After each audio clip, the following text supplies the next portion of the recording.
내 속사람으로는 하나님의 법을 즐거워하되 내 지체 속에서 한 다른 법이 내 마음의 법과 싸워 내 지체 속에 있는 죄의 법으로 나를 사로잡는 것을 보는도다. 아멘.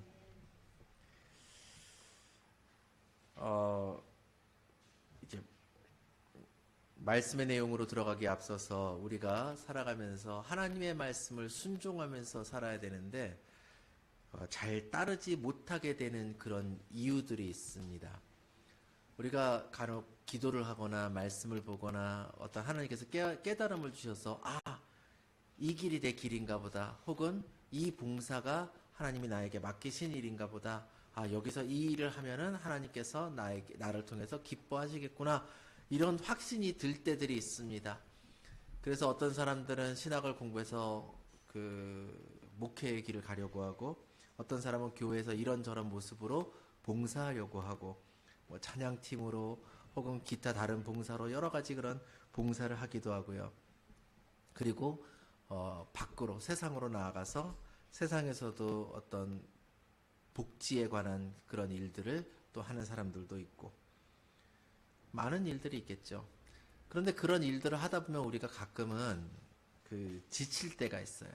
그리고 어떻게 생각하냐면은 이 길이 내 길이 아닌가? 그런 의심이 들 때가 있죠.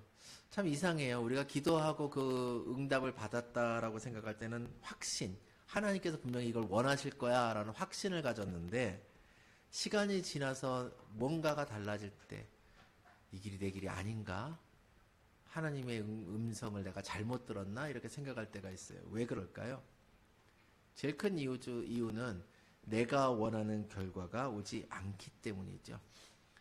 내가 이 일을 하면 하나님께서 나를, 어떤 사람은 좀 잘 살게 해주길 원하실 때도 있고, 내가 이렇게 순종하면 나를 건강하게 해주시겠지라는 그런 기대가 있을 때도 있고, 내가 사람들로부터 사랑받겠지라는 생각이 들 때도 있고요. 그리고 혹은 목회를 하면은 사람들이 많이 모여서 목회가 이렇게 되면 내가 앞으로 어떤 식으로 사역을 하겠지, 그런 생각이 들 수도 있고요. 내가 앞에서 기도를 하면 사람들이 그 기도에 감동을 받거나, 찬양을 인도했더니 모두가 눈물 흘리면서 손을 들면서 막 찬양을 하고, 그런데 그런 시간들이 지나다가 내가 원하는 일들이 이루어지지 않고 뭔가 내 삶이 힘들고, 그럴 때마다 우리는 의심하게 됩니다. 그런데 이 일이 내가 그 일에 순종하기를 그냥 원하는, 아브라함이 마치 자기 아들을 죽이려고 갈 때 그 마음처럼 어떤 때는 참 내가 원하지 않는 것 같을지라도 순종을 하기를. 그래서 하나님은요, 우리가 순종할 때, 순종을 했더니 밭에다 씨를 뿌렸더니 열매를 거두는 것처럼, 우리가 세상에서 하나님 원하신 대로 씨를 뿌릴 때마다 열매를 거둬가면서 역시 이런 일이 있구나 막 기뻐서 계속 나가는 것이 아니라, 내 앞에 아무것도, 아무 증거도 찬송처럼 보이지 않을지라도 믿음을 가지고 나아가기를 원하신다라는 거예요. 그런데 우리는 그 길 속에 사실은 내 마음에 기대하는 것들이 굉장히 많아요. 그래서 그것이 이루어지지 않을 때마다, 그 기대치가 나에게 오지 않을 때마다 실망합니다. 그리고 이 길이 아닌가, 그런 생각이 들 때가 있지요. 제가 이 말씀을 드리는 이유는, 성경에서 하나님께서 우리에게 하신 그 많은 명령들이 사실은 순종하고 따르라고 하신 명령이지만, 근데 참 따르기가 때로는 어려울 수 있다라는 전제를 두고 싶어서 그렇습니다. 여러분, 우린 세상에서 선하게 살아야 됩니까? 악하게 살아야 됩니까? 선하게 살아야 되죠. 그래서 로마서 16장 19절은 선한 데는 지혜롭고 악한 데는 미련하라고 말씀을 하기도 합니다. 그런데 그 선함이 때로는요, 조건 가운데 발휘된다라는 것을 우리는 또 알아야 됩니다. 1973년, 대부분 다 그 이후에 태어나셨는데, 1973년 미국 프린스턴 신학교에서 아주 흥미로운 실험을 진행한 적이 있습니다. 2명의 심리학자가 그 실험을 진행했는데요. 이거 실험에 대한 버전이 굉장히 여러 가지가 있어서 저도 이런저런 논문까지 막 찾아봤습니다. 신학생들에게요, 선한 사마리아인 비유에 대한 과제를 내주고, 아주 짧은 그 설교 멘트를 그 발표를 이게 한 사람씩 이렇게 그 가서 촬영을 하면서 발표하라고 이렇게 숙제를 내줍니다. 그래서 한 명씩 열심히 준비를 했어요. 짧은 시간 동안 어떻게 발표할 것인가. 그런데 실험은 사실 거기 있지 않았습니다. 그들이 이제 발표를 하기 위한 장소로 이동하는 곳에 아주 좁은 통로가 있었어요. 그 통로에 한 사람에게 기대 서 있다가 이게 어떤 분들의 이야기에서는 그 사람이 쓰러져서 막 그 CPR을 했어야 됐다. 뭐 등등부터 뭐 거품 물고 쓰러졌다. 별 얘기가 다 있는데 그 정도로 심각했으면 그래도 신학생들이 좀 달라졌겠죠. 그건 아니고 본래 실험 내용은 뭐였었냐면 어떤 한 사람이 거기에 이렇게 기대 있는데 굉장히 좁아서 이렇게 그 발을 약간 앞으로 내밀고 등을 기대 있는 자세이기 때문에 이 사람을 넘어갔어야 돼요. 조심조심 그리고 그 바쁘게 그곳을 넘어가려는 그 순간에 이 사람이 한 두어 번 기침을 이러면서 힘없이 좀 이렇게 그 주저앉는 듯한 그런 모습을 연출하라 이런 그 요구를 받았습니다. 도움이 좀 필요할 것 같이 보이는 그런 사람이었어요. 그런데 여기에 변수가 있었는데 무슨 변수가 있었냐? 그것은 시간이라는 변수였습니다. 첫 번째 그룹에는 그 발표를 하기 위해서 한 사람씩 가는데 그 대기 장소에 도착했을 때 뭐라고 말하냐면 조금 일찍 오셨네요. 자, 이제 다른 건물로 이동하면 되는데 시간은 넉넉하니까 천천히 가도 된다라고 이야기를 합니다. 또 다른 그룹에는 지금 조교가 당신을 기다리고 있습니다. 지금 바로 가면은 시간이 딱 맞겠네요. 지금 출발하면 됩니다. 그리고 마지막 그룹에는 당신 조금 늦었습니다. 몇 분 전에 도착했어야 발표 시간, 그 촬영 시간이 맞는데 뒤에도 지금 오는 사람들이 있어서 굉장히 서둘러야 됩니다. 이렇게 이야기를 했던 것입니다. 그래서 아까 말씀드린 것처럼 어떤 한 사람이 그곳에서 약간 주저앉아 갖고 그 머리를 숙이고 있다가 참가자가 막 그 사람을 이렇게 비켜서 지나가려고 할 때 신음소리를 내면서 기침을 하면서 했던 그 상황에서 이 사람들은 그곳을 넘어갔어야만 해요. 실험 내용은 이들이 가서 어떤 설교를 하는가가 실험 내용이 아니라 그 사람에 대해서 어떻게 도움의 행동을 하는가가 그 내용이었던 것입니다. 참가자들은 당연히 이 내용에 대해서 전혀 전달받지 못했고요. 그리고 그 또 다른 누군가가 도움을 주러 그에게 올 때까지 피해자의 곁을 떠나지 않는 것에 그 6점을 주는 그런 실험을 했던 거예요. 그리고 주된 분석은 참가자가 멈춰서 어떤 형태의 도움이라도 제공했는가 이런 그 이분법적인 기준으로서 그러니까 얼마나 오래 그 누군가가 올 때까지 기다렸는가 실제적인 도움을 주었는가를 판단을 했던 것입니다. 그리고 마지막 실험 단계에서는 목적지에 그들이 도착했을 때 그들이 거쳐온 길에 있었던 그 실험 그것의 진짜 목적이 무엇인지를 상세하게 듣는 과정을 거치게 됩니다. 사실은 여기에는 그들의 어떤 의무, 뭐 도덕성, 그리고 그들의 어떤 신분, 뭐 신학생이라는 신분이라든가 이런 것까지 여러 변수를 두고 실험을 진행을 사실은 했지만 실제로 그 단계별로 이루어진 그 실험에서 영향을 미쳤던 거의 유일한 변수가 시간이었다라는 거예요. 그래서 아까 말씀드렸던 것처럼 당신 충분히 시간적 여유가 있습니다 라고 말을 했던 그룹에서는 63%의 사람들이 그에게 도움을 주었습니다. 나머지 한 3분의 1은 그냥 간 것 같아요. 그런데 당신 지금 딱 맞춰 왔네요. 지금 빨리 가야 됩니다 라고 말했던 그 그룹에서는 45%의 사람만이 도움을 줍니다. 당신 지각했습니다 라고 말했던 그룹에서는 10%의 사람만이 그에게 도움을 주고 나머지 19명은 다 그냥 가버렸습니다. 자, 그를 돕지 않았던 이유가 뭐라고요? 바빴기 때문에. 나 시간 없어서 이 사람을 돕기에는 생각해 보니까 참 시간이라는 것이 바쁠 때 마음을 열어서 도움을 주는 것이 굉장히 어려운 것 같습니다. 그래서 그 자리에서 기다려줬는가 혹은 그 도움을 실제적으로 줬는가 두 가지를 평가한다 그랬죠.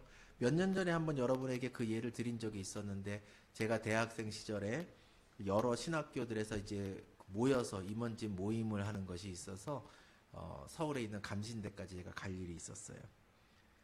근데 주머니에 돈이 그렇게 넉넉하진 않았었는데 시청역에 내려서요. 서울역에 내렸나 시청역에 내렸나 헷갈립니다. 옆에 서울역에 내려서 시청을 갔는지 해가 뭐 그런 식으로 이동을 하는 길이었었는데 저는 몰랐는데 지하도로 수백 미터를 갔어야 됐어요. 한참 가고 있는데 노숙자가 정말 나이가 들고 그리고 온몸에 막 손바닥만한 반창고가 막 머리에도 하나 붙어 있고 어디에도 붙어 있고 진물이 막 흐르는 정말 꼬챙이처럼 마른 나이 든 노숙자 한 분이 앉아 있었고 그 앞에 한 40대 혹은 50대로 보이는 또 다른 노숙자 두 명이요. 뭔가를 자꾸 뺏으려고 하고 있고 이 할아버지는 여기에다가 손을 대고 꽉 누르고 있는 거예요. 저는 시간이 늦었기 때문에 막 뛰어가고 있었습니다. 막 뛰어가고 있는데 그 할아버지를 괴롭히는 모습 때문에 순간적으로 멈췄어요. 멈췄는데 조금 있다가 그 할아버지 손을 잡고 탁 제끼는데 정말 어린아이 손을 비틀듯이 너무 쉽게 손이 제껴지는 거예요. 그 순간 참질 못하고 그 남자 손을 제가 확 잡았어요. 확 잡아갖고 뭔가를 하려 그러는데 너무 깜짝 놀랐던 게 이 남자의 손도 힘이 하나도 없더라고요. 그 남자의 손을 제가 잡았는데 어린아이 손 비틀듯이 그냥 손이 휙 떨어지는 거예요. 그런데 그렇게 힘없는 손으로 행했던 그 행위에 그 할아버지의 손은 또다시 제껴질 정도로 이 사람들은 다 연약한 사람들이에요. 그 순간 마음이 확 무너지더라고요. 그래서 그 사람에게 처음에 막 야단을 치려 그러다가 제가 물어봤습니다. 왜 지금 이런 일을 합니까? 그러니까 이 할아버지가 자기 돈을 뺏어갔다는 거예요. 아니 이 힘이 하나도 없는 할아버지가 무슨 당신 돈을 뺏어갑니까? 그러니까 뭐 웅얼웅얼해서 잘은 못 들었는데요. 왜냐면 술에 취해 있으니까 어떤 사람이 그 할아버지 모습을 보고 안쓰러워서 10,000원을 준 것 같아요. 그러니까 그 10,000원에서 5,000원은 자기들 거라는 거예요. 막 우기고 안 가는 거예요. 제가 시간이 늦었잖아요. 그래서 어떻게 했냐. 주머니에 있는 총 재산이 5,000원이었는데 이거 주면 가겠냐. 그래 가겠대요. 주고 이 사람들이 조금 가는 걸 보고 막 뛰어갔는데 가면서 다시 와서 돈 뺐으면 어떡하지 이런 생각을 하면서 뛰어갔습니다. 다만 아쉬웠던 것은 감신대까지 먼 거리를 원래는 택시를 타려고 그랬었는데 택시비가 없어서 뛰어갔어요. 거기까지. 왜냐면 돈이 이제 5,000원이 전 재산이었기 때문에. 제가 두 가지 중에 하나는 하고 하나는 하지 않았죠. 도움을 주었는데 기다려주질 않았습니다. 그리고 그 이후에 살면서 몇 번 남들에게 도움을 주어야 했던 누군가 갑자기 저쪽에서 술에 취해서 퍽 쓰러지는 모습을 본다던가 이랬을 때 제가 시간이 없거나 다른 일이 있을 때 외면했던 기억도 있어요. 누군가 도와주나 지켜보다가 다른 사람이 도와주면 그냥 가고. 제가 살아온 시간들도 돌아보니까 내가 특별히 선해서 남을 도왔다던가 나는 선한 사마리아인 같은 그런 사람이어서가 아니라 나는 도와줄 수 있는 힘이 때로는 있거나 혹은 시간이 있었구나. 왜냐면 제가 도와줄 만한 힘이 없을 때는 저 지금 도와줄 힘이 없습니다라고 거절했던 기억도 있거든요. 그것을 돌아볼 때 나는 선해서가 아니라 하나님께서 나에게 선을 베풀 수 있는 상황들을 주셨을 때는 내가 선을 베풀었고 그런 힘이 내게 충분히 없을 때 나는 거절했던 딱 그 정도의 사람이었구나라는 것을 깨닫게 되었던 것입니다. 여러분은 이 시간 스스로에게 물어보아야 됩니다. 나는 얼마나 선한가? 아니 나는 정말로 선할 수 있는 사람인가? 라는 것을 말입니다. 신학생들이 10명 중에 9명이 그를 외면하고 갔던 것처럼 우리는 외면하고 싶은 현실에서 나의 현실. 많은 사람들이 핑계를 댑니다. 난 시간이 없어. 난 돈이 없어. 혹은 저 사람은 내가 도와줄 필요가 없어. 어떤 사람은 누군가가 도와준다는 이야기할 때 자기는 돕지 않는 사람이기 때문에 내가 과거에 봤는데 혹은 어떤 분은 그렇게까지 이야기하더라고요. 얼마 전에 그렇게 많이 지나지 않은 얼마 전에 들은 이야기인데 남을 도와야 되느냐에 대해서 자기들끼리 이야기를 하다가 자기가 꽤 큰 교회를 다니는데 그 앞에서 항상 구걸하는 사람이 있다는 거예요. 근데 옆에도 큰 교회가 있어서 그분은 양쪽 교회에서 구걸을 한대요. 그 다음에 한 말이 진짜인지 아닌지 저는 모르겠지만 어떤 사람에게 자기가 전해 듣기로 그 사람을 봤더니 나중에 집에 갈 때 소나타 타고 가더라. 뭐 그렇게 이야기를 해요. 그걸 봤을 때 세상에 구걸하는 사람들은 도와줄 필요가 없다라고 그분은 강변합니다. 그냥 자기 혼자 안 도와주면 되지 않을까 그런 생각을 했어요. 저는 어렸을 때 제가 어릴 때만 해도 동네에 흔히 우리가 거지라고 부르는 아무것도 없는 사람들의 모습을 꽤 많이 봤습니다. 그 중에 한 사람이 어떤 집에서 신문지 한 장과 국수 주먹만큼과 그냥 아무 간이 안 되는 국수 주먹만큼과 김치를 주먹 반만큼을 얻은 것 같아요. 초등학교 때 일이었는데 그 집 앞 맨 땅바닥에 신문지 한 장을 깔고 요만한 신문지를 깔고 그 한쪽에는 김치가 얹어져 있었고요. 한쪽에는 국수 하얀 국수가 있는데 맨손 시꺼먼 손으로 국수를 집어먹고 김치를 집어먹고 국수를 집어먹고 김치를 집어먹고 저는요 그 사람이 소나타를 타던 벤츠를 타던요 평생 동안 누군가를 도와줄 때는 그 모습을 보고 도와줬습니다. 하나님께서요 여러분 저는 선하지 않아요. 근데 하나님께서는 우리에게 누군가를 도와주어야 되는 이유를 보여주세요. 살아가는 동안에. 그리고 내가 많은 걸 가지지 않았지만 도와줄 수 있는 힘을 허락해 주세요. 그걸 바라봐야 되고요. 그게 하나님의 길이라고 믿어야 되고요. 그것에 순종해야 됩니다.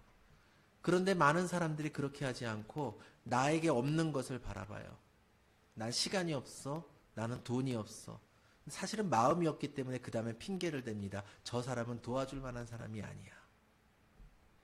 하나님이 우리에게 주시는 눈으로 세상을 바라볼 때와 세상이 우리에게 주는 세상의 그 자본의 논리로 세상을 바라볼 때는 우리의 삶이 달라지게 되는 것입니다. 이런 실험 결과 앞에 우리가 왜 마음이 불편합니까? 그것은 외면하고 싶은 나의 사실은 정직한 맨 얼굴을 바라보고 있는 것 같기 때문인 것입니다. 우리는 많은 경우에 이렇게 말하면서도 나를 이 정도면 선하지, 이 정도면 합리적이지라고 믿고 싶지만 실상은 나는 너무 피곤해, 나만 손해볼 수 없어, 아무도 보지 않는데 뭐 어때? 혹은 제가 자영업 하다 보니까 그런 분들의 이야기를 듣는데 알바생이나 어떤 사람들에게 잘해줬더니 배반하더라. 그 이후로 나는 절대 잘해주지 않는다. 전 이 부분들이 다 변명이라고 생각이 됩니다. 내가 잘해주는데 왜 남의 태도를 이유를 삼을까요? 사도 바울이 예수님을 만나서 삶이 완전히 변하고 이전까지 예수 믿는 자를 죽이러 다니던 자가 사도로서 완전히 변화된 삶을 살았죠. 그렇지만 그는 예수님으로부터 삶이 통째로 변해서 자기가 가졌던 그 모든 것을 다 내려놓고 복음을 위해 목숨을 바쳐서 돌아다니던 사람이었지만 그가 고백을 합니다. 오늘 말씀 앞에 있는 18절과 19절 말씀을 읽어보면 내 속 곧 내 육신에 선한 것이 거하지 아니하는 줄을 아노니 원함은 내게 있으나 선을 행하는 것은 없노라. 내가 원하는 바 선은 행하지 아니하고 도리어 원하지 아니하는 바 악을 행하는도다. 내 마음에 그런 것이 있다라고 그도 고백했다라는 것입니다. 이때는 예수님을 만난 다음의 일입니다. 마음으로 선한 일을 하고자 하는 간절한 소망이 있음에도 내 삶이 그렇지 않구나. 때로는 소원을 배반하는 이중적인 모습이 있구나. 절망하고 있었다라는 것입니다. 여기서 말하는 내 육신은 피와 살로 이루어진 이 육신을 뜻하는 것이 아니라 하나님을 떠나 내 중심적으로 살아가려는 나의 옛사람의 본성을 말하는 거예요. 영적인 것을 말하지 않는 이 세상에 속한 나의 육신을 말하는 것입니다. 이 보이지 않는 힘이 자꾸 우리를 끌어당겨요. 선한 결심을 무너뜨리려고 만듭니다. 남자들이 군대 가면요 본능만 남는 것 같아요. 별것도 아닌 거 가지고 목숨 거는 그런 거 있지요. 왜 그렇습니까? 내가 너무 힘들어서 내가 버티지 못할 것 같아서 자꾸만 그런 태도들을 갖게 되는 것이지요.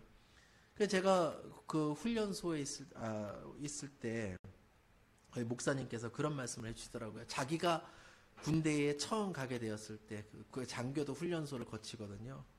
처음에 너무 배고프고 너무 힘들고 너무 괴로운데 한 친구가 한 동기가 면회를 와갖고 나갔다 오더래요. 그 면회 갔다 오면 이렇게 뭐 치킨도 먹고 막 그러잖아요. 들어가면서 안에서 뭘 먹으라고 몰래 갖고 들어오면 안 되는데 안에다가 빵을 숨겨왔대요. 보름달 빵. 그걸 가져왔는데 꺼내는 순간, 자기는 많이 먹고 왔지만 꺼내는 순간 나눠 먹을 것 같아서 이 친구가, 논산에 제가 있을 때도 그랬는데 화장실이 푸세식이거든요. 거기 들어가 갖고 그 냄새 나는 곳에서 꾸역꾸역 빵을 다 먹고 껍질은 속에다가 버리고 그리고 들어오더라는 겁니다. 이게 어려움 속에서 우리가 갖게 되는 본성이에요. 여러분 안 그럴 것 같지요? 여러분 우리요 배고프고 힘들면 다 그래요.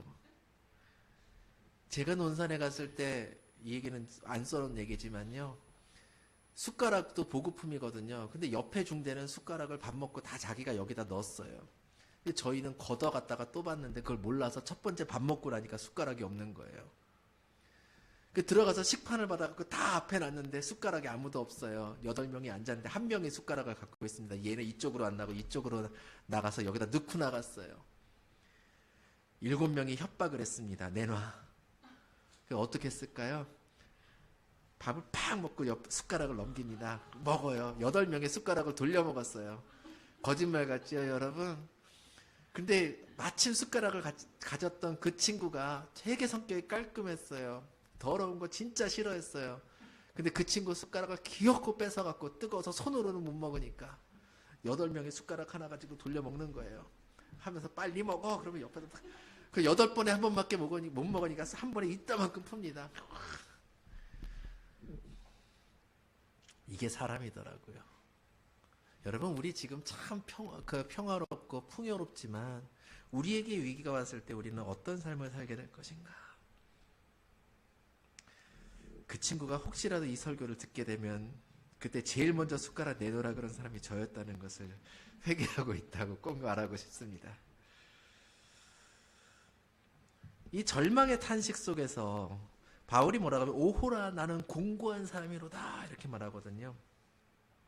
이게 무슨 말이냐면은 내가 얼마나 연약한지, 내가 얼마나 무력한지 이것을 깨닫는 순간은, 여러분 가끔 제 제자들이 저한테 그런 얘기를 해요. 저 신앙이 다 떨어졌어요. 너무 고민이 돼요. 제가 그렇게 이야기합니다. 지금 너는 새롭게 신앙의 성장을 할 수 있는 출발점에 선 거야 라고 많이 이야기를 해줍니다. 왜냐하면 고민조차 없는 사람들이 많거든요.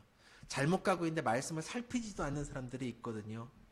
나는 곤고한 사람이라는 걸 깨닫는 순간은 뭐냐면요, 은혜로 우리가 출발하게 되는 이제 시작점, 그 문이라는 것이에요.